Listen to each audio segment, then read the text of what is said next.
Alright, Ashley, so you got a warrant out of Gentry you're going to be going to jail on, okay? 2 County? So, yes, ma'am. Go ahead and turn around for me. This officer's going to put you in handcuffs. Just go for my car. And see, I literally told them to call you guys when I was in jail last week. And they said nothing was confirmed. So, what's going on? We went through a little few issues at home, and I took cash from the store Okay, how long have you been doing this for? in the beginning of the year. Yeah. What's the beginning? Probably time frame? January or February. Hello, John. You wanted to report somebody at McDonald's, you said? Our general manager, you guys probably know him, because you've probably seen him. He's my Okay. Is it a one-time thing, or? Affect me Okay. every day since November. Of last year? Okay. So he hired 2 ghost employees. They don't exist.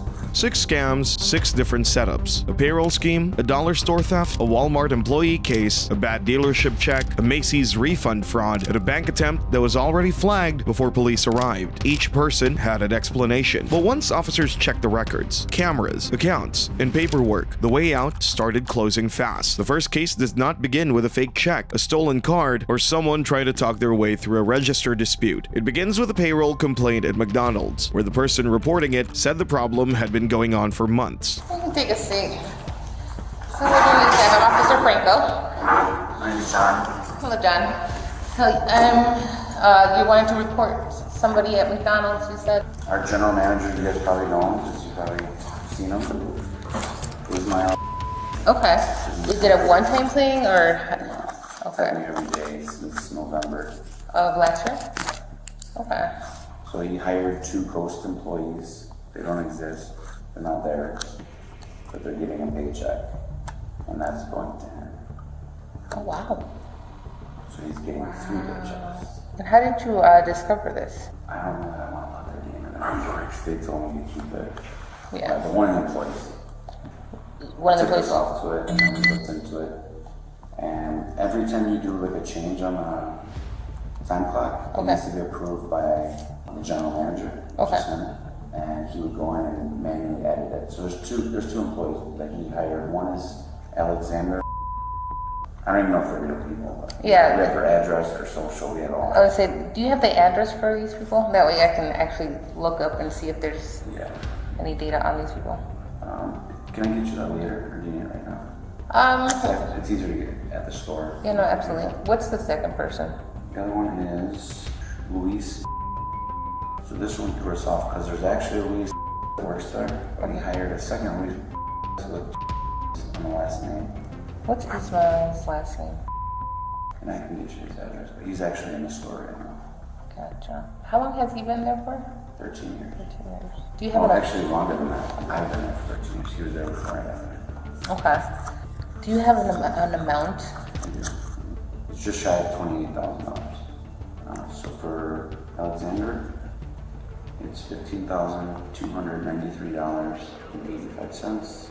For Luis is $12,619.65. The first report already gave officers more than a vague suspicion. There were 2 names, a timeline going back to November, and a dollar amount just under $28,000. The person reporting it was also describing a system where payroll changes had to be approved, edited, and closed out by someone with manager-level access. That made the method important. If an employee forgot to punch out, the manager could fix the time clock. If a shift had to be corrected, the manager could edit it. But according to the report, that same power was being used to turn names on a screen into paychecks. So what he would do is, Sunday is when the payroll would close out, he would go in like in the middle of the night or before anyone else there, and he would edit it. And he would add $40 to each employee for the week. Sometimes a little less, sometimes a little more. So does this show an actual schedule of when these people work? Like hours? Well, that's what threw us off. They were not on a schedule. Okay. And we weren't matching the schedule versus the payroll. Okay. And we figured it out. First, we only knew about Alexander. Okay. And then we checked all the payroll versus the schedule. schedules. And it threw us off because Luis was another one, but there was 2 Luises. Yeah. So he added this so that when their name is on the time clock, because everyone can see the time clock, Yeah. it doesn't show you the full last name. It'll say Luis. So they thought it was the other Luis. Luis. Not a big deal. Okay. But the one that took us off was an overnight employee. He's like, why are you guys always complaining that labor's high and you guys got this guy punched in and he's not even working yet? He told one of the managers, the manager told another manager, and then that manager called me. Yeah. She's like, who is Alan? I'm like, I don't know who that is. Okay.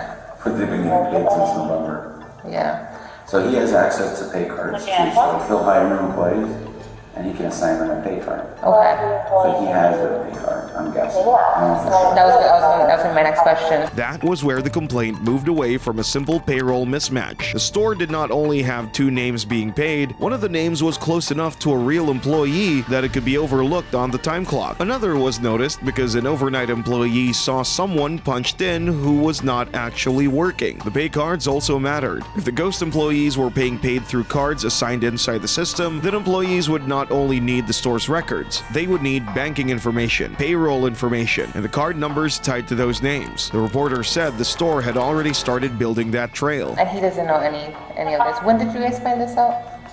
Sunday I knew something was up because I noticed the two names on payroll for the first time. I noticed, I'm like, who spells their name? Yeah. Weird. So we started looking into it. I didn't think that this was happening. And then I got a call 2 days ago. Okay. One of the managers. We started looking into it and then I started checking punches. Because I could pull a report and it'll show me every time something was edited. And every time it was edited that name. Okay. And then it'll have a timestamp on it. So I have all those reports I can show you. And then I cross-reference that with the camera system. So that you can't say, oh, another manager stole my password. Yeah. That's not the case because you can see him doing it on the computer in the office. Okay.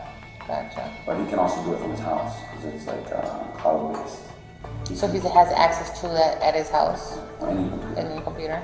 Okay. Because he's the highest level of GM, he's the highest level manager, he can edit people. Okay. So are you able to get the payroll for these two employees from when it started till now?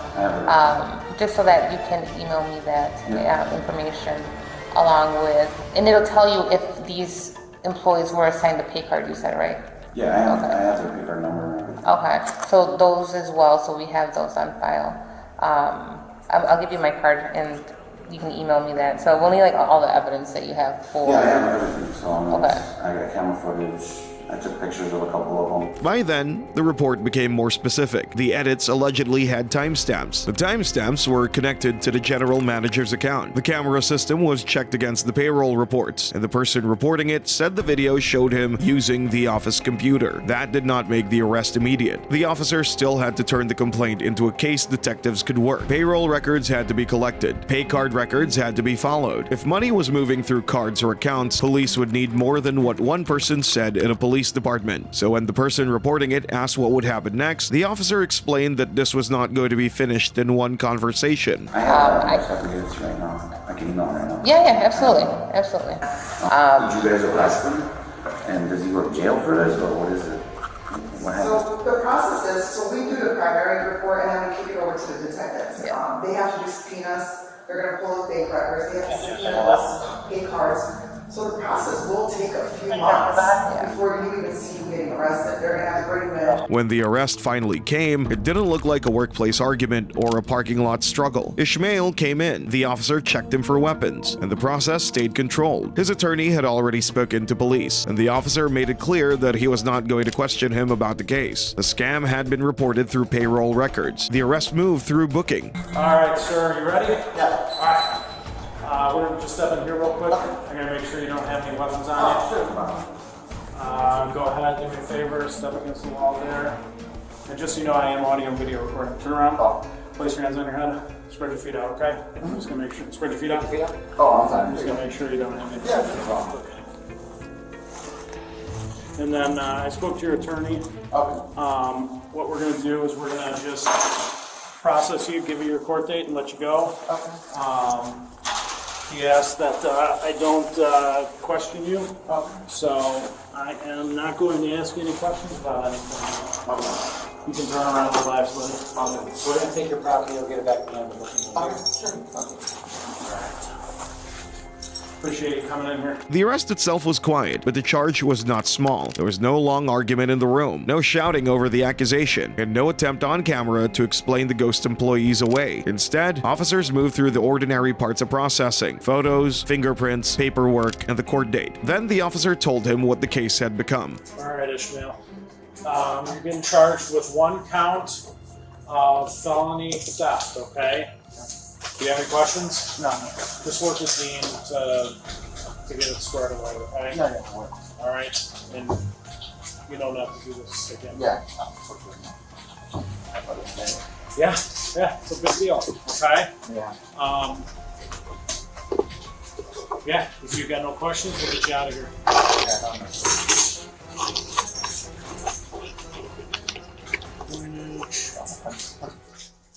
Phone. Camera. And then you are out the door, sir. If you have any questions on what to do, what to wear, things like that, okay? All right, sir? Okay, sounds cool. All right, thank you. In the end, Ishmael was charged with 1 count of felony theft. The case that started with 2 strange names on a McDonald's payroll ended with a felony charge, fingerprints, and a court date. What made it different from a normal workplace complaint was the access. The allegation was not that money disappeared from a drawer in one moment. It was that payroll was allegedly edited again and again, under names that were not supposed to be collecting wages, until the total reached nearly $28,000. In this next case, the amount starts much smaller, but the problem is not only the scam itself, it's how quickly a store dispute turns into a felony once officers start sorting out what really happened. Officers were not first dealing with Ashley at the register. They were speaking with Dollar General staff, who said this was not the first time she had come in and taken something. Ashley was apparently willing to come back and pay, but the store had to decide whether that was enough. Hi. Hey.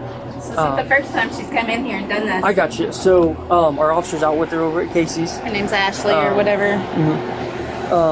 I guess she's willing to come back and pay. Is that the route you guys want to go, or do you want to go charges? This is every or- time she comes in here. Okay. Yeah, we've been watching her for a while, and it. Yes, ma'am.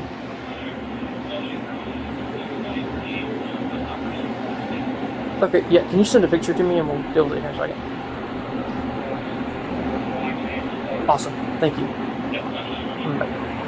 Okay, so you guys are wanting to pursue charges? We just want her no trespass. Let me call Krista and see what for sure what she wants to do.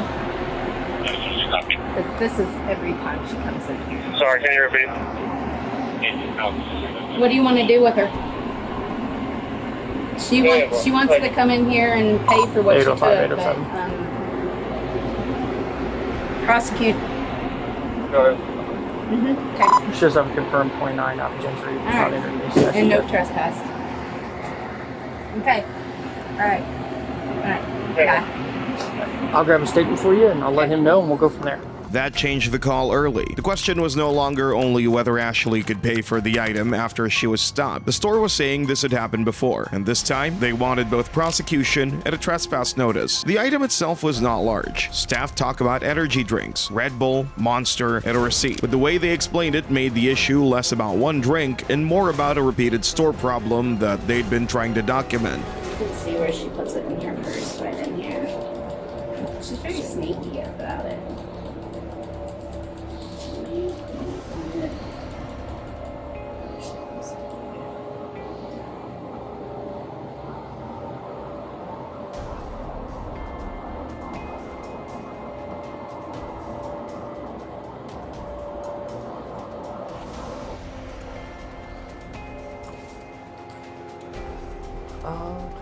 And then can I get a canceled receipt for, Those things? yeah, at least those 2 things. I'm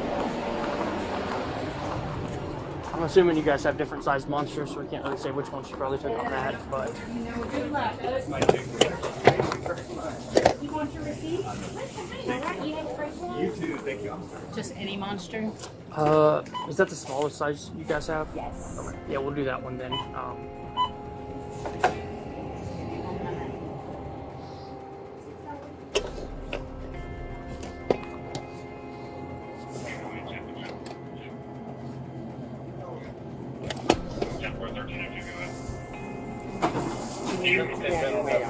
No, you're good. You need a receipt? Have a good day.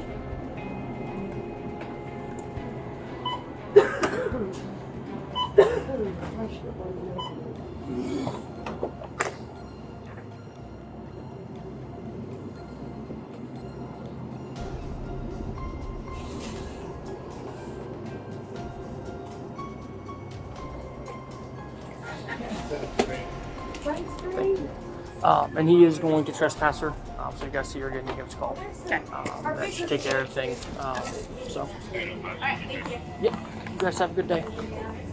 I'm okay. You can show me the name. The store had given officers the part they needed for the theft complaint. They pointed to the camera footage, described where the item went, and started preparing the receipt. That made Ashley's offer to pay less important than it might have seemed at first. By the time officers spoke with her, she didn't fully deny the unpaid item. She admitted one drink had not been paid for and said it had not even been opened. From her side, that made the solution sound simple. She could go back, pay for it, and move on. The officer did not promise that. Hi. Hey. Hey. I'm Officer Arnold, Gentry Police Department.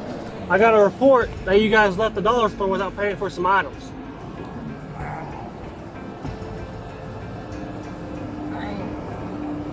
Did you pay for that? Yeah. Okay. What we're gonna do is we're gonna hang out here, and my partner's going to the dollar store to check. Okay. I didn't pay for an energy drink. Okay. I'll be honest with you. It's Okay. right here. And not even drink out of it yet. Okay. Now here's the deal. Do you want to go back and pay for it? Yeah, I can. And we'll see if that's what they want to do. If they want to press charges, they want to press charges, you know? So. Then I'm going to jail. Yep. So it's up to the dollar store at this point. You can have this. I don't want it. Do you have money to pay for it? I can get money to pay for it. Okay.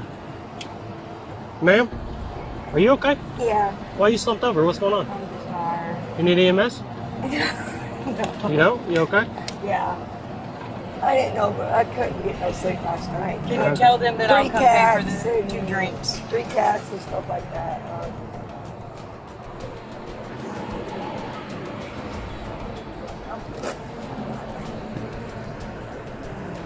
Can I call somebody so she can cash out me? Yeah, get some.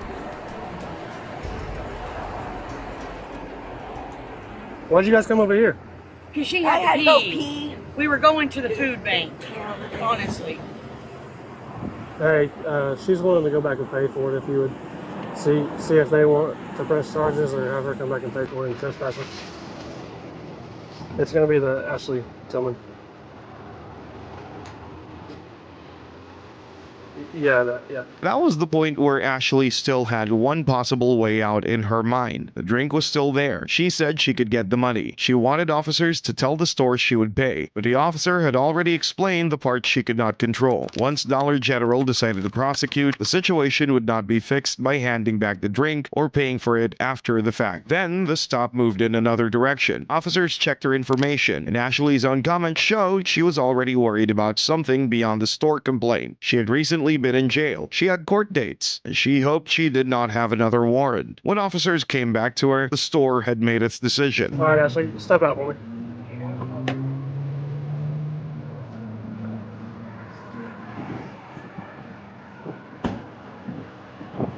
You can go in the front of my car.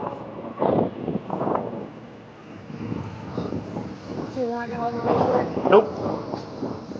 We're pressing charges on you. What's this entail? We're gonna see. So you have a warrant out of our department. How? I just got out of jail. It hasn't been entered yet. From when? I don't know. That's what he's going to find out right now. I'd appreciate it because I honestly would like to know. Yeah, he's gonna go figure it out. 'Cause I don't need. I'm trying to get it all taken care of. I went to jail. They told me everything was taken care of but Tawny Town.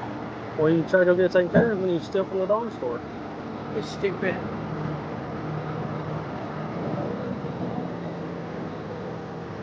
So is it the thing from the dollar store jail or ticket? You're gonna get booked today. I don't know if I'm taking you to jail or taking you to the PD to fingerprint you and book you and release you.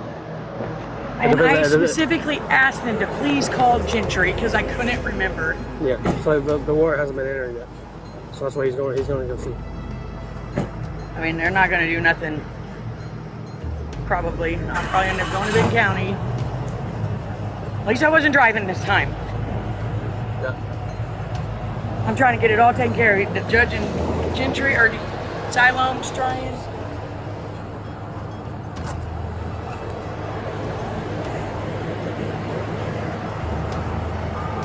If it's not, I hope it just can fingerprint me so I can get it all on the same day.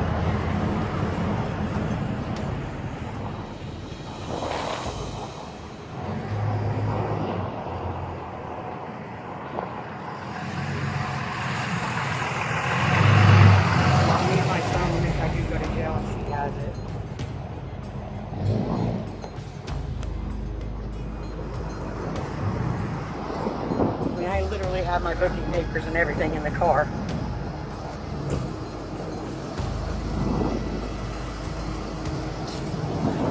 Sorry, your car's hot right there. Can I talk to him? All right, Ashley. So you got a warrant out of Gentry you're going to be going to jail on, okay? 2 County? So, yes, ma'am. Go ahead and turn around for me. This officer's going to put you in handcuffs. Just go to my car.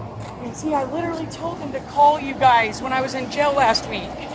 And they said nothing was confirmed.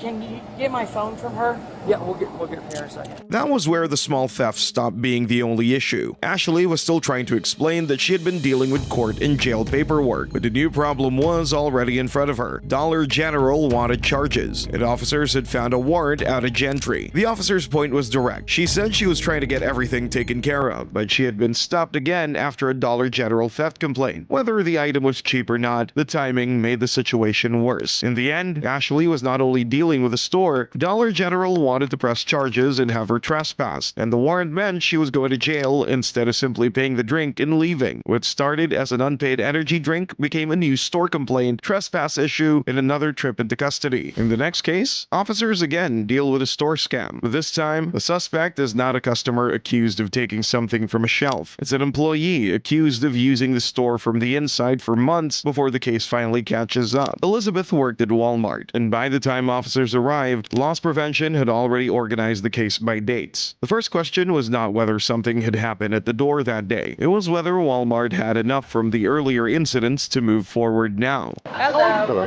So we already got report numbers on hand. You have previous ones? Yeah. Okay. So it's all done. Here you go. It starts at 57. Each day is separate. So 58. All that. This is her personal information. Aurora's the one that's already working on it. So you have reports? I'm confused. So they want us to make reports each individual day prior to us having her arrested. So there's your report. So they're just reports, just documenting it happening, nothing done about it yet? Right. Today's gonna be the day. And today is... So what happened today? Nothing? No, nothing today. So They it's just just a... they had the conversation with her and getting her to write her statements and her admitting to it. Okay, give me a second. I gotta call Aurora about this because, I mean, without there being a theft today, I have no idea what I'm taking her in for besides all these complaints, but I need to make sure that... Hey. What's going on? I don't know, like... This is how they want us to do it a bunch now. of old reports that they've already documented on her stealing, but now we're just taking her in for all these old incidents. So I'm calling Arroyo real quick. That made this different from the Dollar General call. In that case, officers were still checking what had just happened. Here, Walmart had already separated the incidents, created reports, and spoken with Elizabeth before police took her in. The store was not building the case in front of officers from one fresh theft. It was handing them a file. Once officers turned to Elizabeth, the scene stayed quiet. She was told she was being brought to the station for retail theft, searched before transport, and allowed to gather what she needed from her locker. The concern that showed up first was not an argument over the accusation. It was being seen. Hi, Elizabeth. Hi. I'm Officer Boone with Evergreen Park. Today you're going to be brought in the station for retail theft, okay? They want to pursue a complaint, okay? So real quick, this female is just going to pat you down. Just make sure there's nothing on you before we go in our squad car, okay?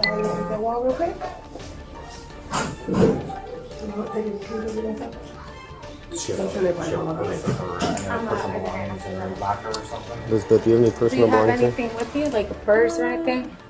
No. No? Oh, actually, my locker. You do have a locker? Yeah. Okay. You want to tell which one it is? Okay. You have somewhere to put your items? You have a purse so to put your items in?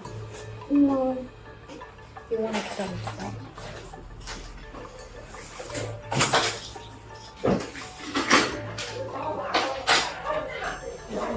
I think that part on the back, so you can get all your stuff off that.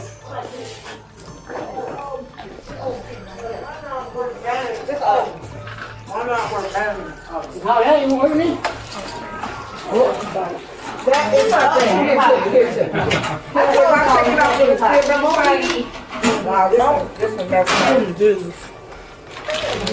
So does this come in? Because you're gonna have to go in. Oh, Yeah. Hold this thing. Just hold it.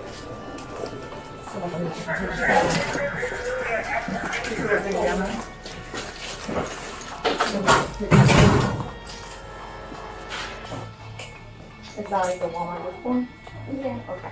So I'm gonna retrieve this. This you want your little finger?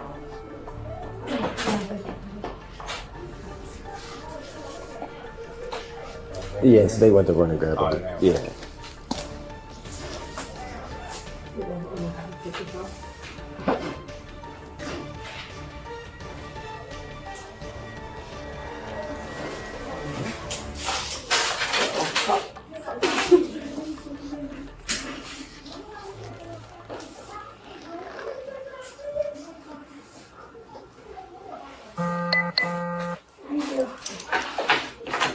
So you want all your pens and stuff like that. So we'll just retrieve it because we're gonna sign the complaints, okay? Okay. All right, go ahead and turn around for translate it back for me, okay?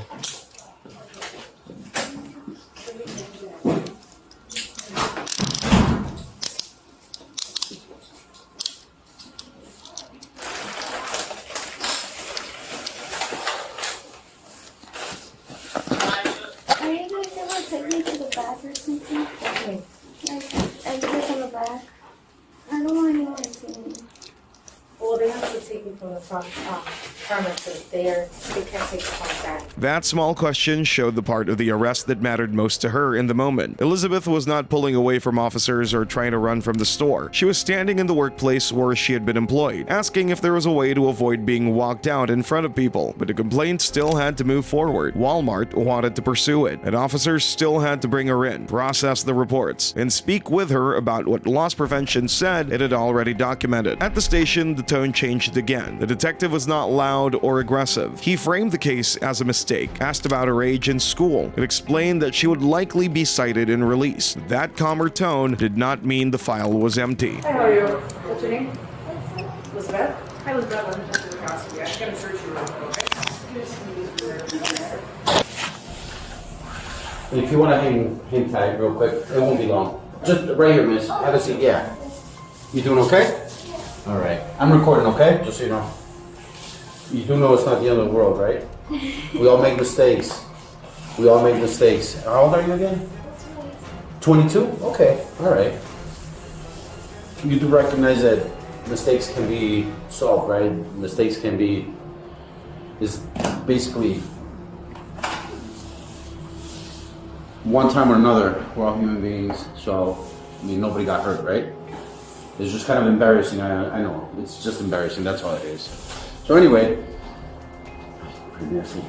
Alright, so anyway, I guess you're Walmart, right? You used to work, you were a Walmart employee? Alright. I'm gonna read your rights. Once we do that, we'll go from there. You say you speak fluent English, right? Okay, alright. I just want to make sure, that's all. We get more copies of these. No kids? Okay. Are you in college? School? You're in school? What school you go to? Tricosi? What is it? Community college? Cosmetology. Okay, alright. Is that what you're going for? Good. So I'm guessing Walmart's just a little part-time? Okay, good. Alright. Before I ask you any questions, I gotta read your rights. And then we'll take it from there, okay? So I guess loss prevention from Walmart. I'll just explain a little bit of what's going on, okay? I'm pretty sure you already know the whole story behind why you're here, right? Okay, all right. Well, they told me, they notified me about it, so I gotta work with it. Just so you know, by the end of tonight, not even tonight. Give me a couple hours. Once we get done talking here, I gotta do a little bit of paperwork, and you'll be released, okay? It's a cite and release. So you'll get a court date, you gotta go to court. It's not the end of the world. You don't have a history, you don't have a record. This is your first time. So let's... I didn't say that. I didn't say that. Unfortunately, it's up to the court system. The detective kept trying to lower the temperature of the room. He told her people make mistakes. Asked about school, it explained that she would not be held for long. That made the next part stand out more, because once he moved from reassurance to evidence, the case became much more specific. Walmart had given police 6 incidents. There was video, there were images, and the detective had already reviewed enough of it to start walking her through the first date. Okay, Mrs. Perez, so we're talking about 6 incidents that we know of, or that they told me about, okay? So they gave me the video of it, I reviewed it. That's the reason I told you when I first met you, I was letting me read up on this and review some stuff. So I saw the video and it's pretty cut and dry, it's pretty clear. I know times are rough right now, they are, especially you being 22 years old, college student. I have kids in college and they're always broke. I know how it is, it's hard, and I completely understand. However, you can say that you made a mistake, so it's not, nobody got hurt, it's material stuff, all right? It's property. Anyway, so the loss prevention agents, they told me about this, and I guess they got this whole stack of evidence, which is not a big deal. We're looking at $10, $15, $60, $70 here and there. I've seen retail thefts or thefts that go thousands, okay? So this right here is petty. Anyway, with that being said, on, what is it? April 27th, this is you on video. You're putting, what was that? A shirt? Let me see, hold on.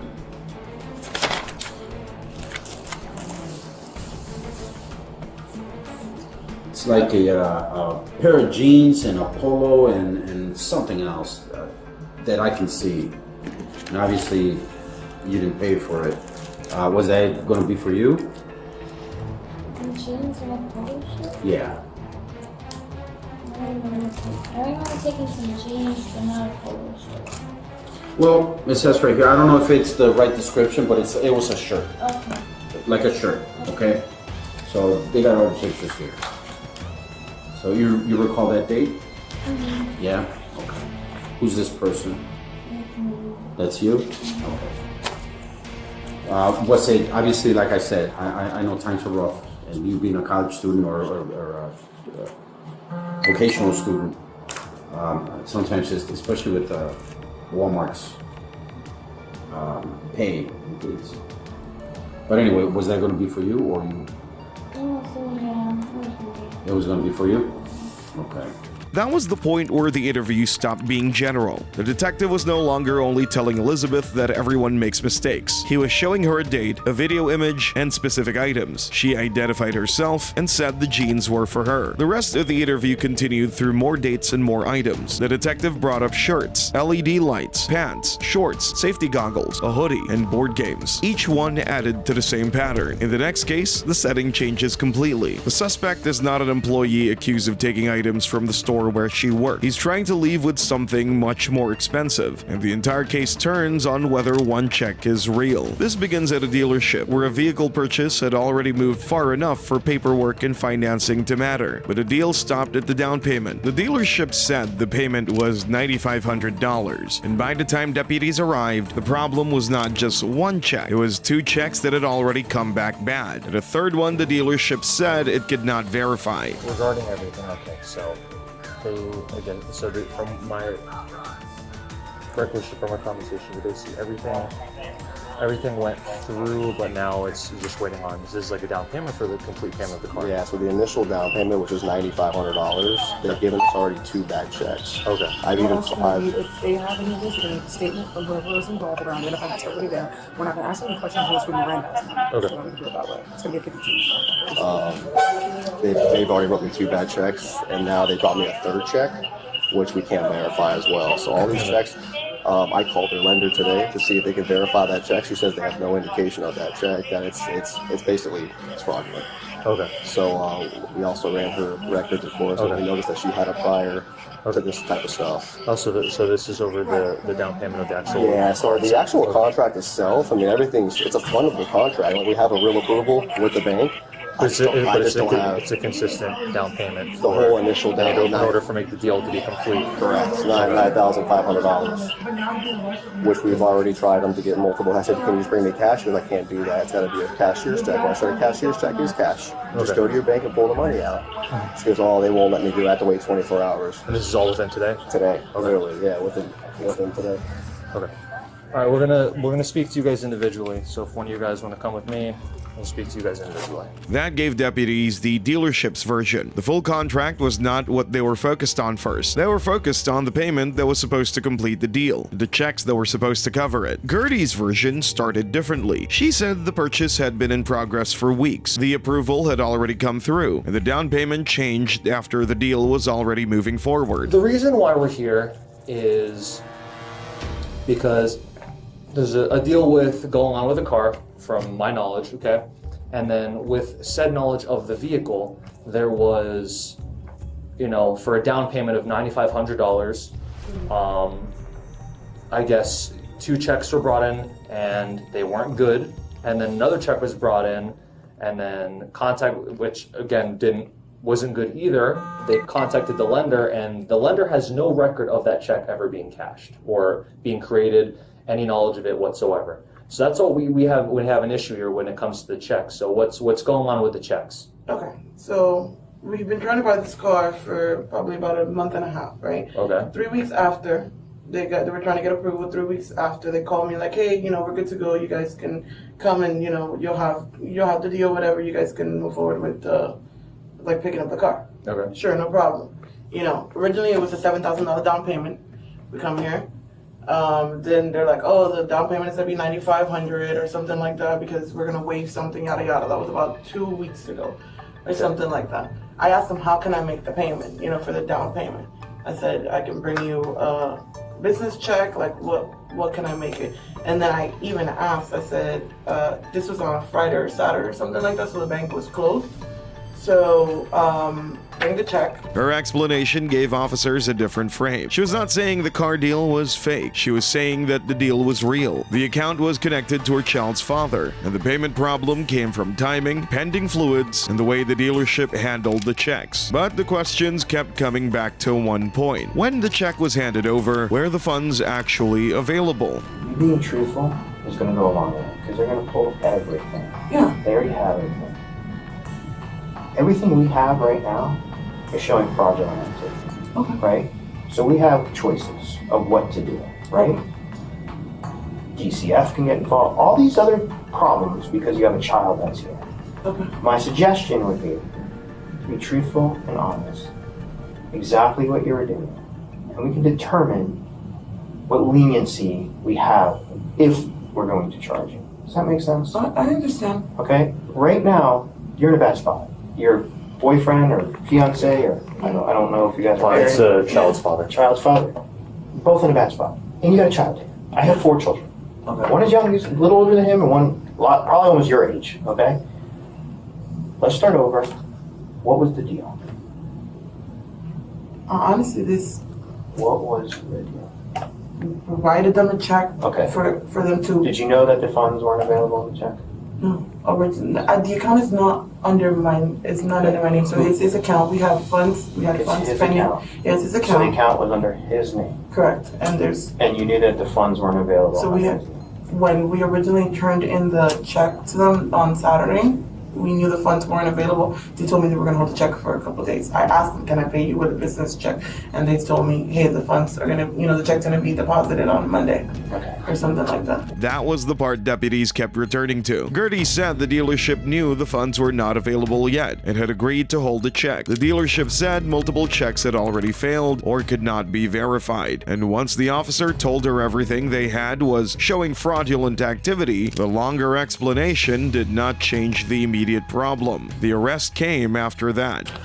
I just stand by it. Okay. Is that all your stuff, ma'am? This is just the one. What's your name? Gertie.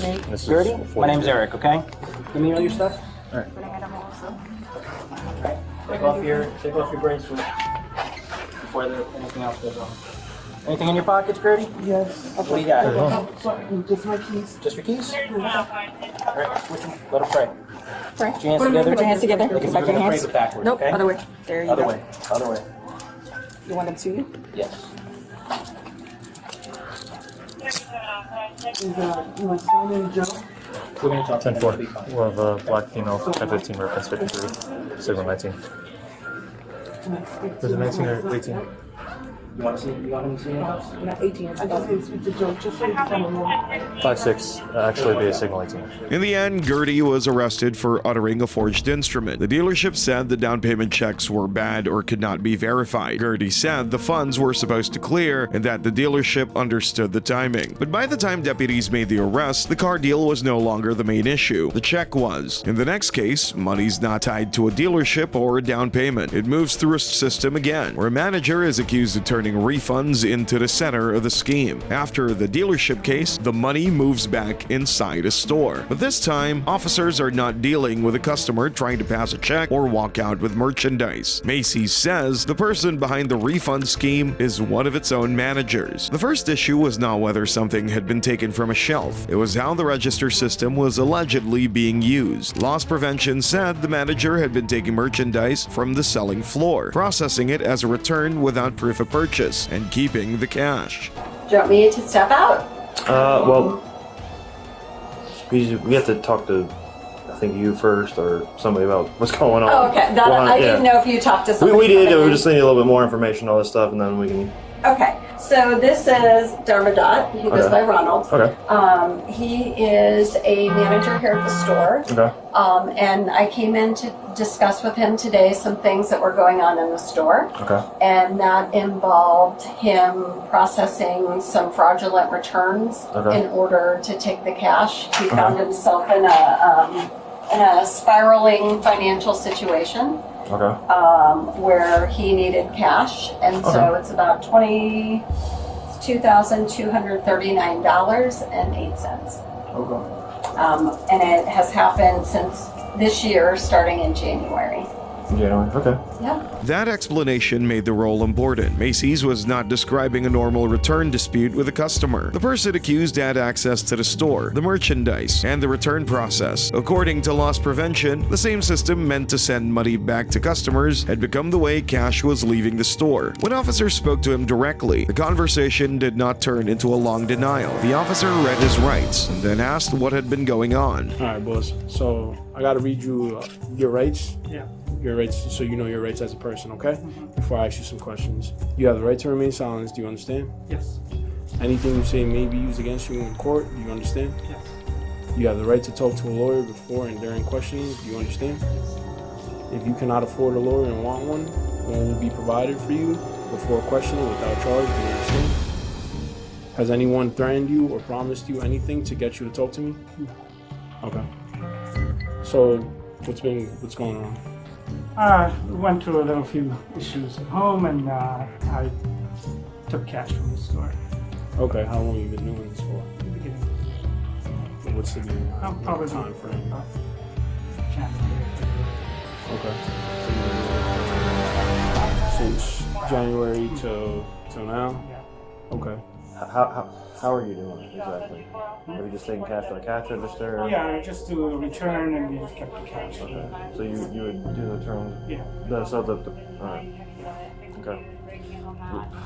And I just went through this, a lot of financial issues, and I lost my place, and it's just a downward spiral. Someone moved out from the house, and then I just poor decision. I got you. And it was wrong, but it was just this or that, the option. So it was a poor decision. When was the last time you actually did it? 3 weeks ago?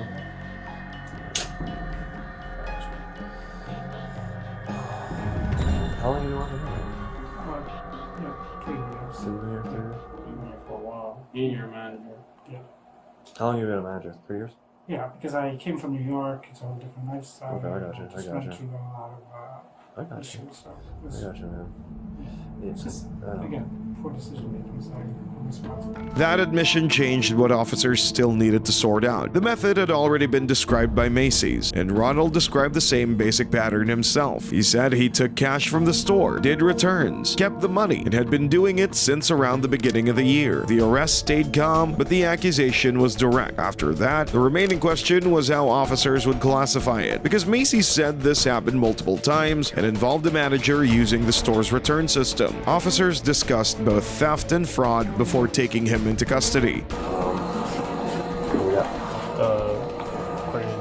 Grand theft. And what else? Grand theft. With him being an employee. So what was he doing? I think I like fraud, but what charge is that? You know? Fraud. Scheme to the fraud.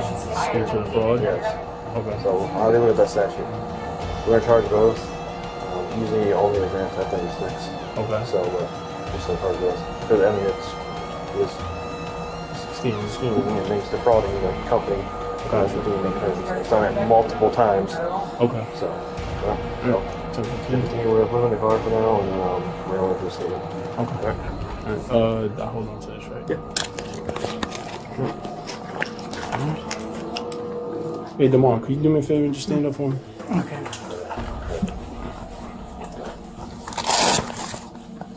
You have your car? Do you have your car here? Okay. This key that's on the chair, is that yours or the company's? Mine. Okay, Can I just put it in? We'll grab it. We'll grab it. Because we gotta take everything out of your pockets anyway. Alright.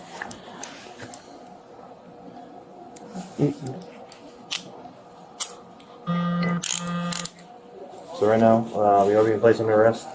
That's me for grand theft and also cleaning the fraud. Okay. Macy, they do want to push over them. Okay. This is your phone? Yeah. I'll come with you also. Okay. Do you have any cash on you or anything like that? No. So we got the key, your phone, and then what's gonna be in your pocket, okay? In the end, DeMarcus was arrested after Macy's said the refund system had been used to take cash from the store. The amount was smaller than the dealership case, but the problem was different. This time, the access came from inside the business. Macy's said the scheme had been going on since January. DeMarcus said he had financial problems, lost his place, and made poor decisions. But once he admitted that he was doing returns and keeping the cash, the case no longer depended only on what loss prevention had already found. His own explanation matched the core of the complaint. In the final case, officers are not looking back at months of store activity. They walk into a bank while the fraud attempt is still unfolding. The issue was not a refund record, a payroll name, or a check that had already failed at a dealership. This time, the bank had a woman sitting inside, an ID in hand, and a check that staff already believed was not real. Before officers even spoke with her about the check, they moved her out of the lobby and into custody for the moment. So these are the check, and then this is the ID, and she's here sitting in front of us. Okay. Hey man, can you stand up real quick for me? Put your hands on your back real quick. For what? This could be detained right now for the long game, alright?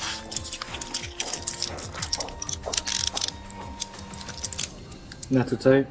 No. Okay. One second, let me just, I don't want to get tight on a second. I'm just gonna move this so it doesn't bother you, alright? Okay.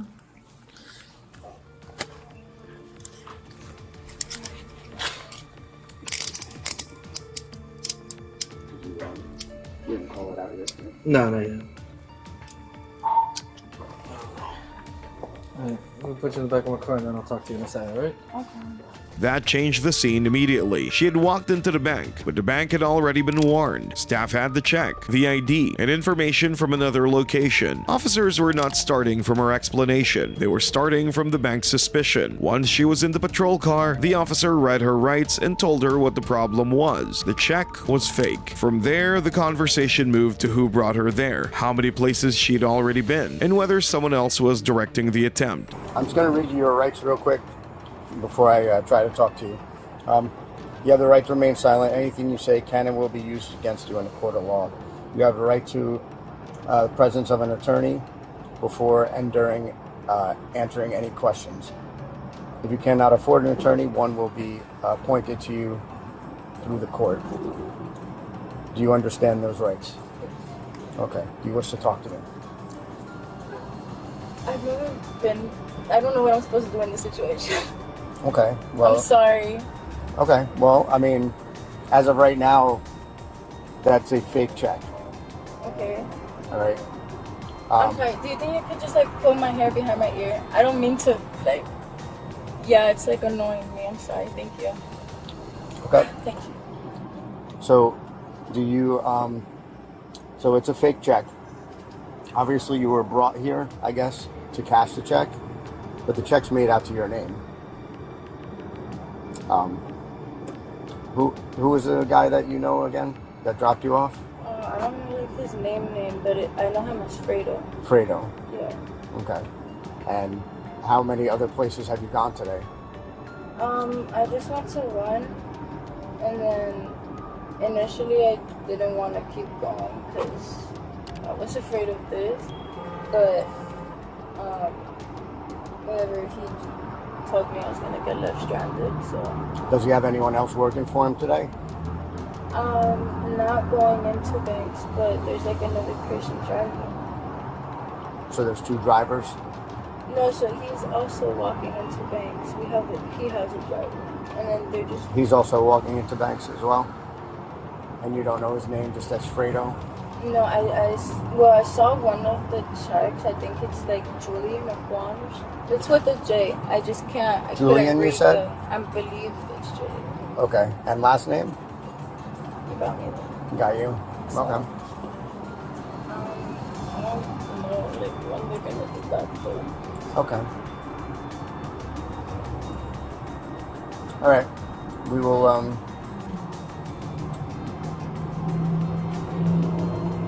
We'll figure this out. All right. He's going to talk to you in a few minutes. Okay. You have anything else you want to tell me? You from Hialeah? Okay. All right. Give me a few minutes. Am I gonna like go to jail? You're getting arrested today. Yeah. There's no way out of that one. I've never been arrested before. I understand. I'm sorry. I'm just like. It's fine. I don't really know how to show emotion and stuff. I'm just kind of trying to process everything together. No. Okay. It's fine. I'll be right back. That was the point where the story became larger than one check at one bank. She said she'd already gone to one other place and did not want to keep going and was afraid of exactly what was now happening. She also described a person she knew as Fredo, another driver, at a setup where she was not the only one moving between banks, but the bank had its own evidence. When officers spoke with staff, the check problem became more specific. It was not only that the check looked suspicious, another branch had already sent information. The face was recognized and the check number itself had problems. So how did you guys realize it was just anything distinctive? So this is the one that there S, of course, and then I quickly remember the ID, the face. Once you walk in, I realized it. So they sent you. They sent this you. Is, yes. This is what the manager from the airport sent you. Correct. Okay, and then once you saw her come in here, you recognized the name and. I recognize the face, actually, not the name. This face I recognize. You remember the face from the the email, and then obviously once you got the ID, you kind of were like, oh, this is the same person. Correct. And then I review the account, and this check number is already being used. And then this check feels like it's weird. Plus, customer don't use this check. So, check number has been used. Correct. Handwritings are different than his normal Handwriting different. And you said the material doesn't feel like the material feels weird for the check. Okay. And then this account owner always put a note here if he pays someone with a check. He always have a memo line fill up, like what did he pay for. But this one is not. Memo lines filled out usually for whatever. Correct. Okay. The bank's explanation narrowed the case. Staff said the check number had already been used. The handwriting did not match the account holder's normal handwriting, the material felt wrong, and the memo line did not match the way the account owner usually wrote checks. By then, her explanation about Fredo did not change the immediate problem. She was the person at the bank with a check made out to her name, and the bank had already connected her to an earlier warning from another location. Alright, well, like the officer said, pretty much you're gonna be arrested right now just because of the check. It's been used, it's fraudulent. So I'll be taking you down to the jail. From there you could contact whatever. But pretty much that's pretty much how the day's gonna go now. Alright? You'll be going with your belongings, so you don't have to worry.